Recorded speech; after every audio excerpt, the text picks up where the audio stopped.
எல்லாருக்கும் என் அன்பான வணக்கங்கள். இன்னைக்கு நம்ம பார்க்க போகிறது அனகதா சக்கராவை பற்றி. அனகதா சக்கராங்கிறது ஹார்ட் சக்கரா. அதுக்கு இங்கிலீஷில் பேர் ஹார்ட் சக்கரா. ஏன் ஹார்ட் சக்கரான்னு சொன்னாங்கன்னா, நம்ம இந்த நெஞ்சு பாகத்தில் இருக்கிற சக்கரா தான் ஹார்ட் சக்கரா. அப்போ நம்ம உருவகப்படுத்தும் போது எங்கே உருவகப்படுத்தணும்னா, நம்ம முதுகெலும்பில் நடுவில் சுஷும்னா நாடி ஓடுற மாதிரியும், அதுக்கு கரெக்டாக இந்த நெஞ்சு பாகத்திலிருந்து பின்னாடி இருக்கிறது தான் அனகதா சக்கரா. இந்த சக்கராவுக்கு சொல்லப்பட்ட டெய்டிங்கிறது சிவனும் பார்வதி. இந்த சக்கராவோட கலர் பச்சை பச்சை நிறம். இந்த சக்கராவுக்கு 12 இதழ் தாமரை அப்படின்னு சொல்கிறாங்க. அதாவது 12 இதழ் இருக்கிற மாதிரி சொல்கிறாங்க. இந்த சக்கரா எந்த பஞ்சபூதத்தோட இணைஞ்சிருக்குன்னா, காற்று இல்லைன்னா வாயு. ஓகே. ரெண்டாவது, இந்த சக்கராவோட மந்திரம் என்னன்னா யம், YAM, யம்.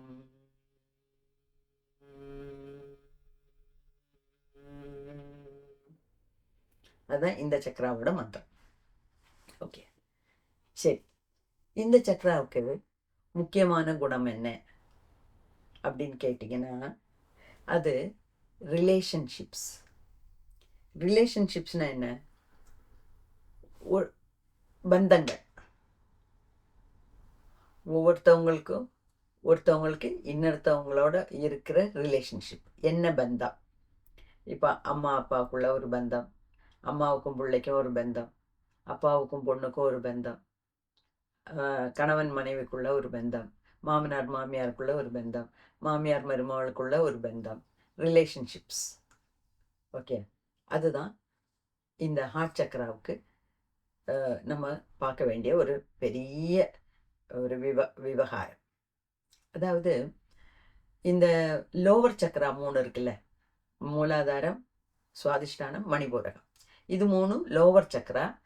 அன்றைக்கே சொன்னேன், லோவர் சக்கரான்னு ஏன் நம்ம சொல்கிறோன்னா, அது லோ லெவலுங்கிறதுனால இல்லை, இல்லைன்னா கீழ்த்தரமான சக்கரா, இல்லைன்னா முக்கியமில்லாத சக்கரா அப்படின்னு எல்லாம் இல்லை அர்த்தம்.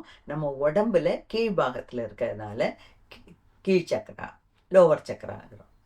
பாக்கி 3, அதாவது விசுத்தி, தொண்டைக்குழியில் இருக்கிறது விசுத்தி. அப்போ விசுத்தி, ஆக்ஞா, சகசிராரம், இது 3 ஹையர் சக்கரா. ஏன்னா உடம்புல ஹையர் லெவலில் இருக்குது. இப்போது இந்த 3 லோவர் சக்கராசையும் 3 ஹையர் சக்கராசையும் இணைக்கிறது தான் இந்த ஹார்ட் சக்கரா, அனகதா சக்கரா. ஓகே. ஸோ இந்த அனகதா சக்கராங்கிறது 3 கீழே உள்ள சக்கராசையும் 3 மேலே உள்ள சக்கராசையும் இணைக்கிற ஒரு பாலம். அது மட்டும் இல்லை, உங்களுக்கு ஏற்கனவே இப்போ நல்லா புரிஞ்சிருக்கும், எல்லா சக்கராஸும் கனெக்டட் தான். என்னால் தான் சொல்கிறேன், ஒரு சக்கராவை நல்லா ஆக்கணும்னு சொல்லி நம்ம அந்த சக்கராவை மட்டும் கான்சென்ட்ரேட் பண்ண முடியாது. எல்லா சக்கராஸும் ஒன்றோடொன்று இணைஞ்சு பிணைஞ்சு இருக்கிறதுனால எல்லா சக்கராஸையும் ஒன்றா நம்ம ஆக்டிவேட் பண்ணணும், அதை சுத்தப்படுத்தணும். அப்போ தான் நமக்கு எல்லாமே நல்லாயிருக்கும். ஸோ இந்த அனகதா சக்கராங்கிறது கீழே இருக்க 3 லோவர் சக்கராஸும் பேலன்ஸ்டாக இருந்தால் மட்டுமே அனகதா சக்கராவும் பேலன்ஸ்டாக இருக்கும். அப்போ அனகதா சக்கரா பேலன்ஸ்டாக இருந்தால் என்ன அர்த்தம்? நமக்கு மற்றவங்களோட இருக்கிற இணைப்புனா பந்தம், அந்த ரிலேஷன்ஷிப்பு நல்லா இருக்கும். இப்போ நீங்கள் கரெக்டாக இந்த கம்பேரிட்டிவ் ஸ்டேட்மெண்ட் மாதிரி கம்பேர் பண்ணிட்டு ஒன்னொன்னோட இணைச்சு பாருங்கள். Muladhara chakra basic needs, physical wellbeing. Svadhishthana basic needs எல்லாம் முடிஞ்ச உடனே அடுத்தது ஃபீலிங்ஸு, இமோஷன்ஸு, செக்ஷுவாலிட்டி, அது இதுன்னு போகுது. அப்போ இமோஷ்னல் வெல்பீயிங். இப்போது ஃபிசிக்கல் வெல்பீயிங் கிடச்சாச்சு, அதாவது ஹெல்த்து கிடச்சாச்சு, மனசும் நல்லா இருக்குது. அப்போ 3வது மணிப்பூரக சக்கரால் என்ன? ஈகோ, பவர், பொசிஷன், மணி, மேனிஃபெஸ்டேஷன், அந்த மாதிரி போகுது இல்லையா? இப்போ இதெல்லாம் 3ம் நிறைஞ்ச ஒரு ஆளுக்கு அடுத்தது எங்கே போகணும்? அனகதா சக்கரால போகணும். அனகதா சக்கரால என்ன? அதாவது மற்றவங்களோட எப்படி அன்பாக இணைஞ்சு அனுசரித்து அந்த பந்தங்களை கடைசி வரைக்கும் நல்ல விதத்தில் கொண்டு போகணும் அப்படின்னு சொல்கிறது தான் அனகாதா சக்கரம். புரியுதா? இப்போது இந்த அனகாதா சக்ராவோட நெகட்டிவ் குவாலிட்டி என்னன்னா கிரீஃப்னா என்ன? துக்கம், அதாவது தாங்க முடியாத துக்கம். இப்போது சேட்னஸ்ங்கிறோம். இப்போ இன்றைக்கி ஒரு ஃபோன் கால் நம்ம எதிர்பார்க்குறோம், இல்லாட்டினா ஒரு இன்டர்வியூ அட்டென்ட் பண்ணியிருக்கோம், இன்றைக்கி எப்படியும் ஒரு அதோட ரிசல்ட்டு தெரியும், நமக்கு எப்படியும் அந்த வேலை கிடைக்கணும் அப்படின்னு நம்ம எதிர்பார்த்துட்ருக்கோம், கிடைக்கல. அப்போது அதில் வருத்தம்ங்கிறது என்ன? சேட்னஸ். ஆனால் இது கிரீஃபுங்கிறது சேட்னஸ் கிடையாது. பயங்கரமான சேட்னஸ் இருக்கும்போது தான் துக்கம், அதாவது நம்ம நெஞ்ச வாட்டி பிழிகிற மாதிரி இருக்கிற சேட்னஸ்க்கு பேர் தான் துக்கம், கிரீஃப். அதே சமயத்தில் இந்த அனகத சக்கரா நல்ல பாசிட்டிவாக இருந்துச்சுன்னா அதுக்கு உண்டானது என்ன? ஜாய்னா சந்தோஷம், ஜாய்ஃபுல்லாக இருக்கிறது, எப்போவுமே சந்தோஷமாக இருக்கிறது அப்படிங்கிறது. இப்போது இதில் நம்ம இதுக்கு மேலே ரொம்ப பேசி பிரயோஜனமே இல்லை. ஏன்னா அனகாதா சக்கராங்கிறது ரிலேஷன்ஷிப்புக்கு உண்டான சக்கரா. எந்த ஒரு ரிலேஷன்ஷிப்பை வேணாலும் நீங்கள் எடுத்துக்கோங்க. இப்போ டக்குன்னு ரிலேஷன்ஷிப்பு, பந்தங்கள் அப்படின்னு வரும்போது மெயினாக நம்ம நினைக்கிறது கணவன் மனைவி இடையில உள்ள பந்தம். அது உண்மைதான், இல்லைங்கல. ஆனாலும் வேறையும் பல பந்தங்கள் இருக்குல்ல. அம்மாவுக்கு அப்பாவுக்கும் உள்ள பந்தம், அம்மாவுக்கும் குழந்தைங்களுக்கும் உள்ளது, அப்பாவுக்கும் குழந்தைங்களுக்கும் உள்ளது, இல்லை நம்ம கூட பிறப்புகள், அண்ணன் தம்பி, கசின்ஸு, சித்தப்பா பெரியப்பா, அவங்க பசங்க, அந்த மாதிரி நிறைய சர்க்கிள் நமக்கு உண்டு. ஓகே, இந்த இந்த எல்லா பந்தங்களையும் நம்ம எப்படி கொண்டு போகிறோம், எந்த விதத்தில் நல்ல ரீதியில் கொண்டு போகணும் அப்படின்னு நமக்கு தோன்றது அனகாதா சக்கரா பேலன்ஸ்டாக இருந்தால் மட்டுமே. ஓகே, இதுக்கு மேலே ஒன்றும் சொல்கிறதுக்கு இல்லைங்கன்னு ஏன் சொல்கிறேன்னா, நம்ம வேணும்னா இந்த ரிலேஷன்ஷிப்பை பற்றி மணிக்கணக்காக பேசிகிட்டே போகலாம். அதுக்கு ஒரு ஒரு முடிவில்லாத ஒரு டாபிக் இது. இதில் கிரீஃப், துக்கம் எப்போ வரும்னா, அந்த ரிலேஷன்ஷிப்பு கடைசி வரைக்கும் நம்மளால் கொண்டு போக முடியல அப்படிங்கும்போது உண்டாகிற மன அழுத்தம், மன வேதனை தான் கிரீஃப் அப்படிங்கிறது. அது இதுக்கு மேலே நம்ம சொல்கிறதுக்கு இல்லைன்னா, ஒரு ஒரு எந்த ரிலேஷன்ஷிப்பை எடுத்துக்காங்களேன். முன்னெல்லாம் எப்போ பாரு மாமியார் மருமக சண்டையை தான் எக்ஸாம்பிளாக சொல்லிட்டு இருந்தாங்க. ஆனால் இப்போ அது கூட இல்லை. அம்மா பொண்ணுக்கே சேர மாட்டேங்குது, அப்பா பையனுக்கே சேர மாட்டேங்குது. அதுதான் கலியுகமோ அப்படின்னு நான் நினைக்கிறேன். மாமியாருக்கும் மருமகளுக்கும் சேரலைன்னா, மாமியாரும் மருமகளும் வேறு வேறு குடும்பத்துலேருந்து வந்தவங்க, வேறு வேறு நினைப்பு. அது மட்டும் இல்லை, மாமியார் ஒரு மருமகளை கொடுமைப்படுத்துகிறாங்க, இல்லைன்னா குத்தம் கண்டுபிடிக்கிறாங்க, சதா சர்வகாலமும் சண்டை போட்டுக்கிட்டே இருக்காங்கன்னா அதுக்கு வேறு பல காரணங்கள் உண்டு. அவங்கள அவங்க மாமியார் அந்த மாதிரி நடத்தியிருப்பாங்க. அப்போ ஒட்டுமொத்த மாமியார்களும் ஏன் அப்படி பிஹேவ் பண்ணுறாங்கன்னா, அவங்களுக்கு கிடைச்ச ரிலேஷன்ஷிப் அந்த மாதிரி இருந்திருக்கும், அவங்களுக்கு கிடைச்ச ட்ரீட்மெண்ட் அந்த மாதிரி இருந்திருக்கும். அப்போ நமக்கு நல்ல ட்ரீட்மெண்ட் கிடைக்கலன்னா முக்கால்வாசி நம்மளும் அந்த மாதிரி தான் ஆகிடும். ரொம்ப ரேராக அவங்க எப்படி நினைப்பாங்கன்னா வேறு மாதிரி, அதான் மாற்றி யோசி, திங்கிங் அவுட் ஆஃப் த பாக்ஸும்பாங்க. அது மாற்றி யோசிங்கன்னா என்ன? நான் தான் கஷ்டப்பட்டேன், எங்கள் மாமியாருக்கு தான் அறிவில்லை, அவங்க தான் நம்மளை இவ்வளவு தூரம் கஷ்டப்படுத்துனாங்க, பாடுபடுத்துனாங்க, நம்மளாவது நம்ம மருமகளை சந்தோஷமாக வச்சுக்கலாம், நம்மளாவது நம்ம மருமகளை மகளாக பார்த்துக்கலாம் அப்படின்னு நினைக்கிறது 1%. 99%ம் யூஸ்வலாக திங்க் பண்ணுற மாதிரி தான் திங்க் பண்ணுறாங்க. நான் கஷ்டப்பட்டேன், இப்போ என்னோட டேர்ன், நான் இவ்வளோ கஷ்டப்படுத்துகிறேன் அப்படிங்கிறது. அப்போது எந்த ஒரு ரிலேஷன்ஷிப் எடுத்துட்டாலும் அது கடைசி வரைக்கும் சுமூகமாக போச்சுன்னா தான் நமக்கு வாழ்க்கையில் ஒரு நிம்மதி, மனசுக்கு ஒரு சந்தோஷம், இல்லையா? ஒன்றும் வேண்டாம், ஒரு சின்ன கசமுசா வீட்டில் இருந்தால் கூட, நடந்தால் கூட, நமக்கு அன்னைக்கு பூரா ஒரு மாதிரி இருக்கும். எனக்கு அப்படிதான். ஒரு சின்ன ஆர்கியுமெண்ட் வந்தா கூட ஒரு மாதிரி ஏதோ ஒரு சேட்னஸ்.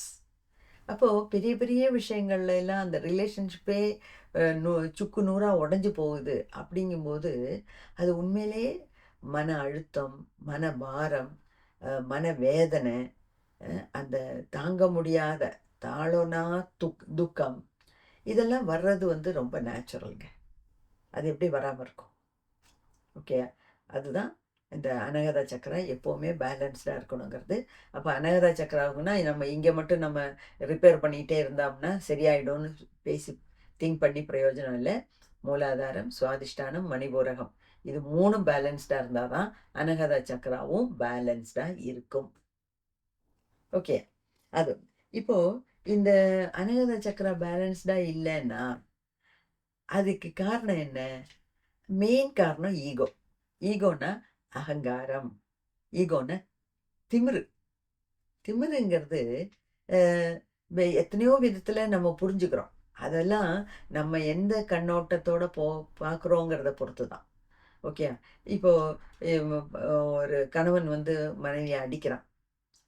மனைவியோட ஃபீலிங்ஸுக்கு மதிப்பு குடுக்கல. அ ஆ எ எத்தனையோ பேர் எத்தனையோ ரிலேஷன்ஷிப், எத்தனையோ வீடுகள்ல இந்த மாரி இப்பவும் இன்னைக்கும் நடக்குது. இல்லன்னு சொல்ல முடியாது. அப்போ அதெல்லாம் வந்து அந்த மன அழுத்தம், மன திமிர், அகங்காரம், ஈகோ அதுதான் அதுக்கு காரணம். இ இன்னொன்னு நான் எப்பவுமே சொல்லுவேன். இப்ப ஒரு கணவன் மனைவியா இருந்தாலும் சரி, யாரா இருந்தாலும் சரி, நம்ம இப்ப கணவன் மனைவியோட அ வாழ்க்கை ஒரு கணவன் மனைவிங்கும்போது அவங்களோட அ பந்தம் எப்படி கடைசி வரைக்கும் நல்லா இருக்கணும்னா, அதுக்கு என்ன மெயின் காரணம்? அதுக்கு என்ன வேணும்? அப்படின்னு நீங்க எல்லாத்துட்டயும் கேட்டு பாருங்க. எல்லாரும் சொல்றது அன்பு வேணும். கரெக்ட்டு. 100% அன்பு வேணும். அன்பு இல்லாம எந்த வாழ்க்கையும், அ எந்த ஒரு ரிலேஷன்ஷிப், எந்த ஒரு பந்தமும் நேரா வராது. ஆனா, இந்த அன்புக்கு மேல வேற ஒண்ணும் வேணும். அதாவது ஒரு கணவன் மனைவிக்குள்ள அன்பு கட்டாயமா வேணுங்க. அதுல எந்த டவுட்டும் இல்ல. அதுக்கு மேல ஒரு அ ரெஸ்பெக்ட் வேணும். இது என்ன புதுசா கணவன் மனைவிக்குள்ள ரெஸ்பெக்ட் வேணும்னு சொல்றாங்க இந்த அம்மா அப்படின்னு நினைக்காதீங்க. ரெஸ்பெக்ட்ங்கிறது ரொம்ப அவசியம். இங்க ரெஸ்பெக்ட்னா, இப்ப கணவன் வேலைய முடிச்சுட்டு வரும்போது, மனைவி உட்கார்ந்திருக்க மனைவி எந்திரிச்சு நிக்கணும். இல்லன்னா ஒரு டீச்சர பார்க்கும்போது, ஸ்டூடண்ட் எந்திரிச்சு நிக்கிற மாரி எந்திரிச்சு நிக்கணும். இல்லன்னா மனைவிய பார்க்கும்போது கணவன் எந்திரிச்சு நிக்கணும். கைகூப்பி வணக்கம் சொல்லணும். வா அந்த மாரி ரெஸ்பெக்ட் நான் சொல்லல.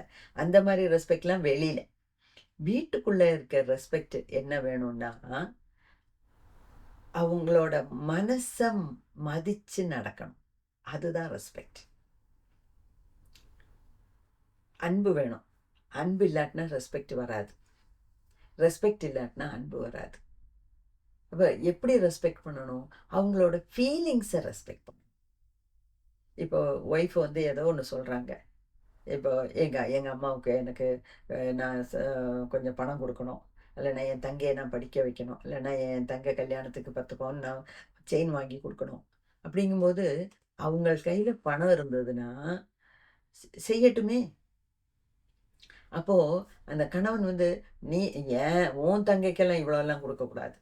அப்படின்னு சொல்லும்போது, இப்ப கடன் வாங்கி கஷ்டப்பட்டு 10 பவுன் குடுக்கணுங்கிற அவசியம் கிடையாது. அதே சமயத்துல என் கையில இருக்குங்க. நான் சம்பாதிச்சு சேர்த்து வச்சிருக்கேன். நான் அவங்களுக்கு கொஞ்சம் குடுக்கணும்னு நெனைக்கிறேன்னா, அங்க அந்த 10 பவுன் குடுக்கறது இல்ல பெருசு. அந்த அந்த மனைவியோட ஃபீலிங்ஸ மதிச்சு நடக்கிறாங்கல்ல, அதுதான் அந்த பந்தத்த கடைசி வரைக்கும் கொண்டு போகும். நிலைநிறுத்தி கொண்டு போகும். அதுக்கு பேரு தான் ரெஸ்பெக்ட்ங்க. ஸோ வெறுமனே I love you, I love யூன்னு தினமும் 10 தடவ சொன்னதுனால மட்டும் அந்த ரிலேஷன்ஷிப்பு கடைசி வரைக்கும் முடியாது. ஒருத்தவங்க மனச புரிஞ்சு, ஒருத்தவங்களோட அவங்களோட எண்ணங்கள மதிச்சு, அந்த எண்ணத்த மதிக்கிறோம்ல, அதுக்கு தான் ரெஸ்பெக்ட்ன்னு பேரு. அப்ப எந்த ஒரு விதத்திலயும் இப்ப அந்த ரெஸ்பெக்ட் அந்த பரஸ்பரம் ஒரு ரெஸ்பெக்ட் இல்லாட்டினா, அந்த பந்தம் சரியாகாது. கடைசி வரைக்கும் நிலைச்சு நிக்காது. ஓகே. ஸோ அன்புங்கிறது 100% வேணும். அன்புக்கு அடுத்ததா ரெஸ்பெக்டும் வேணும். இது வந்து கணவன் மனைவி பந்தத்துல மட்டும் கிடையாது. இப்ப அம்மா அம்மா இப்போ நம்ம சொன்ன மாதிரி மாமியார் மருமகளோட சண்டை, அது வந்து உலகம் முழுக்க தெரிஞ்ச ஒரு கதை.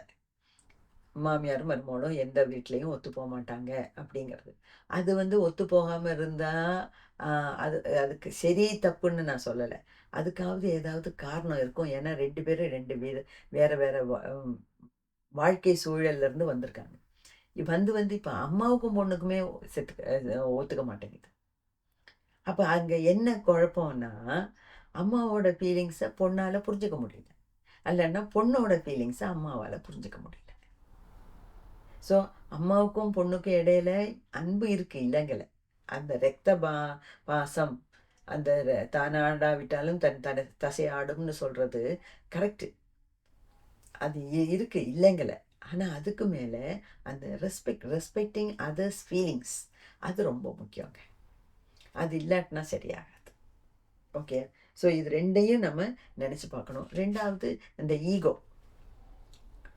நான் சொல்கிறேன், நான் தான் இந்த வீட்டு நாயகன், நான் சொல்கிறதா நீ கேட்கணும், நான் சொல்கிறபடி நீ கேட்டால் போகிறோம் இல்லையா? சில சில குடும்பங்களில் என்ன, பொண்ணு அந்த ஒய்ஃபு நல்லா படிச்சிருக்காங்க, நல்ல வேலையில் இருக்காங்க, நிறைய சம்பாதிக்கிறாங்க.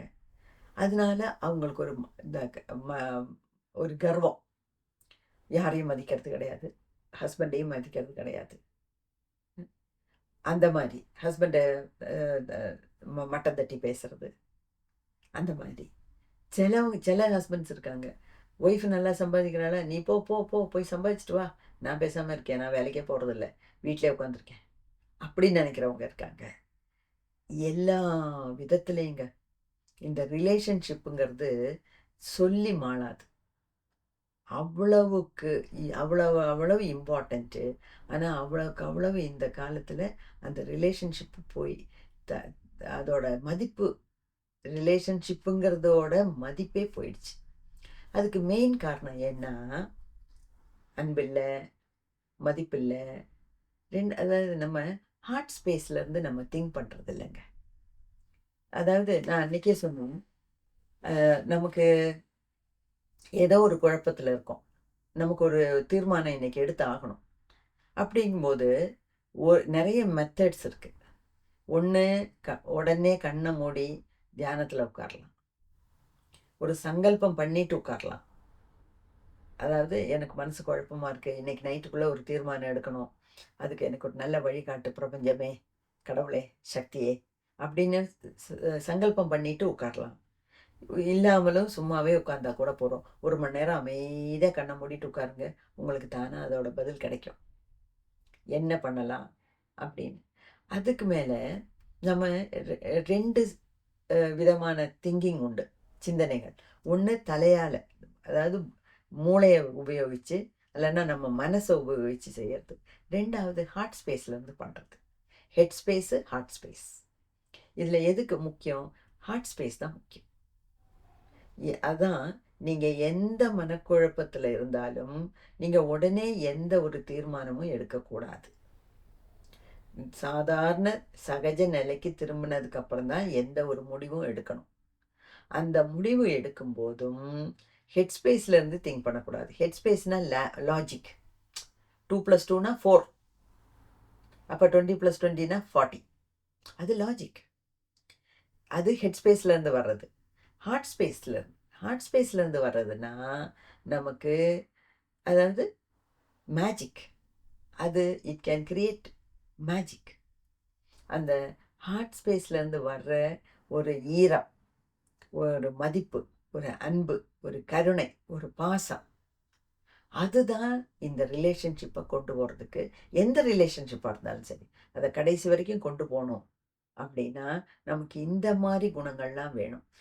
இந்த மாதிரி குணங்கள்லாம் எங்கே இருக்குன்னா நம்ம ஹார்ட் ஸ்பேஸில் தான் இருக்குது. அந்த ஹார்ட் ஸ்பேஸுங்கிறது அனகத சக்கரத்தில் இருக்குது. அப்போது உங்களுக்கே இப்போ புரிஞ்சிருக்கும், அனகத சக்கரத்தை பேலன்ஸ்டாக வச்சுருக்கிறது எவ்வளவுக்கு எவ்வளவு முக்கியம் அப்படிங்கிறது உங்களுக்கு இந்நேரம் புரிஞ்சிருக்கும். ஸோ இதில் வந்து இன்னொன்று, சி இந்த ரிலேஷன்ஷிப் எல்லாம் இப்போ தொட்டதுக்கெல்லாம் டைவர்ஸு, எப்போ கணவன் மனைக்குள்ளே எப்போ பார் சண்டை, ஒரு புரிதல் இல்லை, அன்பும் இல்லை, ஒரு புரிதல் இல்லை, மதிப்பு இல்லை, மரியாதை இல்லை. வாய்க்கு வந்தது பேச வேண்டியது, போட்டு அடிக்க வேண்டியது, கணவன்னா மனைவியை போட்டு அடிக்க வேண்டியது, மனைவினா அடிக்க முடியல, கணவனை போட்டு அடிக்க முடியலங்கிறதுனால வேறு வேறு விதத்தில் அதை வெளியே காமிக்கிறது, அந்த மாதிரி நிறைய விஷயங்கள் நடக்குதுங்க. அதான் சொன்னேனே, எந்த ரிலேஷன்ஷிப்பை எடுத்தாலும் இப்போ அதில் ரொம்ப கோளாறுகள் தான் இருக்குது, குறைபாடுகள் தான் இருக்குது. ஏன்னா வர வர நம்ம எல்லாமே தலையால் மட்டுமே ஹெட் ஸ்பேஸில் இருந்துக்கிட்டு மட்டும்தான் நம்ம சிந்தனை பண்ணுறோம். ஒரு ப்ராப்ளத்தை அணுகும்போது ஹெட் ஸ்பேஸ்லேருந்து அணுகக்கூடாது, ஹார்ட் ஸ்பேஸ்லேருந்து அணுகணும். அப்போ தான் அந்த டிசிஷன் நம்ம எடுக்கிற தீர்மானம் கரெக்டாக இருக்கும். ரெண்டாவது, இன்னொன்று, ஆத்தென்டிசிட்டியே இல்லை. ஏன் ஆத்தென்டிசிட்டினா என்ன? அதாவது நம்ம நம்ம மனசில் நினைக்கிறது தான் அங்கே வெளியே பேசணும். நான் மனசில் எனக்கு நல்ல எண்ணமே இல்லையே, அப்புறம் அதை எப்படி நான் வெளியே பேசுறது அப்படின்னா, முதல்ல எண்ணத்தை மாற்றிக்கணும். நம்ம என்ன எண்ணங்கள் மனசில் தோணுதோ அது நல்ல எண்ணங்களாக இருக்கணும். நல்ல எண்ணங்களாக இருந்தால் மட்டும்தான் நம்ம வாக்குகள் நல்லா இருக்கும். நம்ம வாக்குகள் நல்லா இருந்தால் தான் நம்மளோட பிரவர்த்தினா நம்மளோட பிஹேவியர், நம்ம நடவடிக்கை கரெக்டாக இருக்கும். அப்போ ஒரு ஆள் எப்படி பிஹேவ் பண்ணுறான் அப்படிங்கிறது அவனோட எண்ணங்களை பொறுத்தது, அவனோட மனசை பொறுத்தது, அவனோட வாக்குகளை பொறுத்தது. இப்போது இந்த ரிலேஷன்ஷிப்பெல்லாம் ஏன் நிலைச்சு நிற்க மாட்டேங்குது இந்த காலத்துலன்னா, இப்போ நம்ம என்னதான் கலியுகம்னு சொன்னாலும் கலியுகத்தை பழி போடுறதுனால நமக்கு அது மாற போகிறதில்ல. கலியுகத்தை பழி போட்டும் பிரயோஜனம் இல்லை இதில். ஏன்னா யாருமே ஆத்தென்டிக்காக இல்லை. திருப்பியும் ஆத்தென்டிக்னா என்ன? ஆத்தென்டிக்னா மனசில் நினைச்சதை வெளியே சொல்லணும். அதாவது மனசில் நினைச்ச மாதிரி தான் நம்ம பேசணும், பேசுகிற மாதிரி தான் நம்ம நடந்துக்கணும். மனசு உள்ளொன்று வைத்து புறமொன்று பேசுவார், உறவு கலவாமை வேண்டும், எப்போ சொல்லி வச்சிட்டார். அப்போ இப்போ 99% ஆளுங்க இந்த மாதிரி உள்ளொன்று வச்சு புறமொன்று பேசுறதுல தான் என்ன எக்ஸ்பர்ட்டாக இருக்காங்க. யாருமே அவங்கவுங்க மனசுக்கு ஏற்ற மாதிரி ஹார்ட் ஸ்பேஸில் இருந்து திங்க் பண்ணி எல்லாரையும் அணைச்சி கொண்டு போகணும். நான் மட்டும்தான் பெருசு, நான் தான் பெருசு, நான் தான் அந்த ஈகோயிஸ்டிக்கு இல்லாமல் எல்லாரையும் அட்ஜஸ்ட் பண்ணி அணைச்சி கொண்டு போகணும் அப்படிங்கிற ஒரு பெரிய மனசு யாருக்குமே இல்லை. அது மட்டும் இல்லை, இந்த ஆத்தென்டிசிட்டிங்கிறது சுத்தமாக கிடையாதுங்க. இந்த கொரோனா வந்ததுக்கப்புறம் நம்ம மாஸ்க் போட்டோன்னு ஆரம்பித்தோன்னு இல்லை சொல்லக்கூடாது. காலங்காலமாக ஆளுங்க மாஸ்கை போட்டு தாங்க வலம் வர்றாங்க. அதாவது ஏன் அவங்க மாஸ்க் போடுறாங்கன்னா, அவங்களுக்கே தெரியும் அவங்க சிந்தை சரியில்லை, அவங்க மனசில் உண்டாகிற எண்ணங்கள் சரியில்லை, எண்ண ஓட்டம் சரியில்லை, திங்க் பண்ணுறது சரியில்லைன்னு அவங்களுக்கே தெரியும். அதனால தான் பெரிய ஒரு மாஸ்கை போட்டு மறைச்சிக்கிட்டு மற்றவங்களுக்காக சிரிச்சுக்கிட்டு, மற்றவங்களுக்காக பேசிக்கிட்டு, மற்றவங்களுக்காக வாழ்ந்துக்கிட்டு அவங்களோட வாழ்க்கையை தொலைச்சிக்கிட்டு இருக்காங்க. இதுக்கு பேர் தான் ஆத்தென்டிசிட்டி இல்லாத ஒரு வாழ்க்கை. அப்போ எதுக்காக நம்ம முகத்தை மாஸ்க் போட்டு மறைக்கணும்? ஏன்னா நமக்கு பயம், மற்றவங்க நம்மளை குத்தம் கண்டுபிடிச்சிருவாங்களோ, மற்றவங்க நம்ம உள்ள மனசுக்குள்ளே இருக்க விகாரங்களை எல்லாம் கண்டுபிடிச்சிருவாங்களோ அப்படிங்கிற ஒரு பயம். அந்த பயத்தினால தான் மாஸ்கை போட்டுக்கிட்டு நான் நல்லவன், என்னை மாதிரி யாரும் இல்லை உலகத்தில், அவ்வளோ பர்ஃபெக்ட் நான் அப்படின்னு நடிச்சுக்கிட்டு இருக்காங்க. 99% ஆளுங்க அப்படிதான். நான் இதெல்லாம் எப்படி இவ்வளோ தூரம் ஆணித்தரமாக அடித்து சொல்கிறேன்னா, முக்கால்வாசி என் லைஃப்பில் நிறைய பார்த்துட்டேங்க. என்னோட வாழ்க்கையில் கிடைச்ச அனுபவங்களே போகும். இது மாதிரி 1000 வீடியோஸ் பேசலாம். அவ்வளோ தூரம் நானும் கஷ்டப்பட்டிருக்கேன், மற்றவங்கள்ட்ட இருந்து படிச்சிருக்கேன். என்னோட ஃப்ரெண்ட்ஸு, என்னை சுற்றி இருக்கவங்க, என்னோட ரிலேட்டிவ்ஸு, அவங்களோட வாழ்க்கையெல்லாம் பார்க்கும்போது நிறைய பாடங்கள் நான் படித்தேன். அந்த ஒரு அந்த ஒரு தைரியத்தில் தான் நான் இந்த மாதிரி பேசுகிறேன். ஓகே, இல்லைன்னா நமக்கு இவ்வளோ தூரம் ஆணித்தனமாக பேச முடியாது. அதனால தான் நான் சொல்கிறேன், 99% ஆளுங்க பே மனசுக்குள்ள ஒன்று, வாய்க்குள்ள ஒன்று, பேசுறது ஒன்று, செய்கிறது ஒன்று, வேற ஒன்று. எதுக்கும் சம்மந்தம் இல்லை. எண்ணங்களுக்கும் பேச்சுக்கும் சம்மந்தம் இல்லை. பேச்சுக்கும் செயல்பாடுக்கும் சம்மந்தம் இல்லை. இந்த மாதிரி போயிட்டு இருந்தா எந்த ரிலேஷன்ஷிப் நல்லா இருக்கும்? யோசித்து பாருங்க. அப்போ இந்த ரிலேஷன்ஷிப் எல்லாம் பாழா போகும்போது, இந்த பந்தங்கள் எல்லாம் விட்டு விட்டு விட்டு விட்டு போகும்போது மனசுல என்ன இருக்கும்? கில்ட்டு தான் இருக்கும். கில்ட் இல்லை, சாரி, கிரீஃப். கிரீஃப்னா தாங்க முடியாத துக்கம். அதாவது இப்போ கணவன் மனைவி பிரிஞ்சு போறாங்க. அவங்க 2 பேரும் சேரும்போது என்னெல்லாம் பகல் கனவு கண்டுட்டு சேர்ந்திருப்பாங்க. ஆனா இந்த அன்பு, ஹார்ட் ஸ்பேஸ்ல இருக்கிறது, இந்த மரியாதை, இதெல்லாம் இல்லாததுனால அட்ஜஸ்ட் பண்ண முடியல. அட்ஜஸ்ட்மெண்ட் இல்லாதனால தான் இந்த இந்த பந்தங்கள் எல்லாம் முறிஞ்சு போகுது. அப்போ முறியும் போது இப்போ ஒரு டைவர்ஸ்னால ஒரு ஆளுக்கு ரிலீஃப் கிடைச்சிருக்கலாம். ரிலீஃப் கிடைச்சது வேற. ஆனா உள்ள ஆழ் மனசுல அது எவ்வளவு தூரம் ஊடுருவி போய் எவ்வளவு தூரம் மனப்புண்கள், மனசுல காயங்களை ஏற்படுத்தி இருக்கும். அது அதை ஆறாத வடு. அது எவ்வளவு தூரம் அது இருக்கும் அப்படின்னு யோசித்து பாருங்க. அதுக்கு பேர் தான் மாளாத துக்கம், மாறாத துக்கம். அதுக்கு தான் கிரீஃப். அதே சமயத்துல ஒரு ரிலேஷன்ஷிப் நல்லா இருந்ததுன்னு வச்சுக்கோங்க, அதுக்கு என்ன? ஜாய், ஹாப்பினஸ், சந்தோஷமா இருக்கு. ஓகே, ஸோ இந்த ரிலேஷன்ஷிப்பை பற்றி நம்ம எவ்வளோ வேணாலும் பேசலாம், எவ்வளோ வேணாலும் சொல்லலாம். இதெல்லாம் ஒவ்வொருத்தவங்களுக்கும் ஒவ்வொரு ஃபேமிலிலேயும் ஒரு கதை உண்டு. ஒவ்வொரு மனுஷாளுக்கும் ஒரு கதை உண்டு. அப்போது அவங்கெல்லாம், அதாவது நம்ம ஒவ்வொருத்தவங்களும் நம்ம ஹார்ட் ஸ்பேஸில் இருந்து சிந்திச்சோம்னா நமக்கு இந்த ரிலேஷன்ஷிப்பில் கஷ்டம் இருக்காது. அதாவது அது மட்டும் இல்லை, இந்த ரிலேஷன்ஷிப் எல்லாம் நல்லா இல்லை. அது சரி, இன்னொன்று, இப்போ நான் என்னை பற்றி கரெக்டாக எடை போட்டு என்னை மதிக்கணும். நான் என்னை மதித்தா மற்றவங்களும் என்னை மதிப்பாங்க. அப்போ அவங்களுக்கும் எனக்கும் உள்ள ரிலேஷன்ஷிப்பு நல்லா இருக்கும் இல்லையா? அப்போ இதுக்கெல்லாம் காரணம் நம்ம அநாகத சக்ரா பேலன்ஸ்டாக இல்லாததுக்கு தான். அதான் மெயினாக காரணம். இந்த மாதிரி வெளிப்பாடுகள், நெகட்டிவான வெளிப்பாடுகள்லாம் வருது. ஸோ எல்லா சக்ராவையும் நம்ம ஆக்டிவேட் பண்ணி பேலன்ஸ்டாக வச்சுட்டாதான் நம்மளால் இந்த உலகத்தில் நல்ல விதத்தில் வாழ முடியும். ஓகே, நான் சொன்னது புரிஞ்சிருக்கும்னு நினைக்கிறேன். வாழ்க.